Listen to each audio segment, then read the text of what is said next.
and thanks for joining us for the Some 180 Weekly Webcast, where we talk about real people's issues around their money and answer your questions.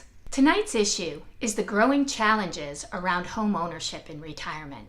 According to a recent report by the Consumer Financial Protection Bureau, a growing percentage of homeowners are entering retirement still owing mortgages. In the past decade, that number has moved from about 20% to as many as a third of us. Obviously, it would be great to enter retirement having paid off your home, but many of us don't. So no matter where we are, how can we use our home to our maximum benefit in retirement? A lot of people have the question, should I pay off my mortgage in retirement? Or even in those last few years just before retirement?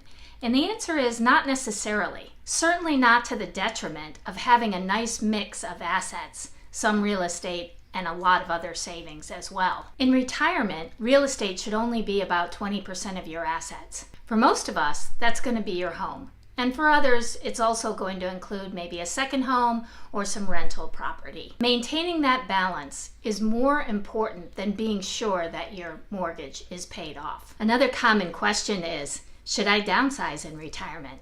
And the answer to that is probably yes, although it doesn't need to happen right away. On the one hand, you still need somewhere to live, so that decision needs to be taken with great care.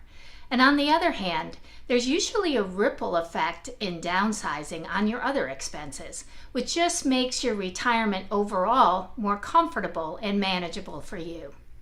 That leads perfectly to our question tonight, which is from Madeline, a recent retiree who lives in Georgia.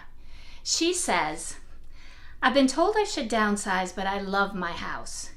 We've worked so hard to pay it off and I don't want to leave. Is that crazy of me? Well, Madeline, I can relate. I've made that decision recently on my own house. I want to hear the pitter-patter of little grandchildren running down those stairs in years to come. So the answer is no, you don't have to leave. There's something you can do in retirement called a reverse mortgage, which will make that house support your retirement income. It's a fancy word from bankers, but basically what it means is, for instance, if you had a house that was worth $120,000 and it was fully paid off, you could go to the bank and remortgage it, get a mortgage that would be up to 80% of that amount, or $100,000, take a portion of that to help pay for the mortgage payments, insurance, etc., and the rest to support your lifestyle. In that case, you've basically used your home and all the hard work you did to pay it off to support your retirement.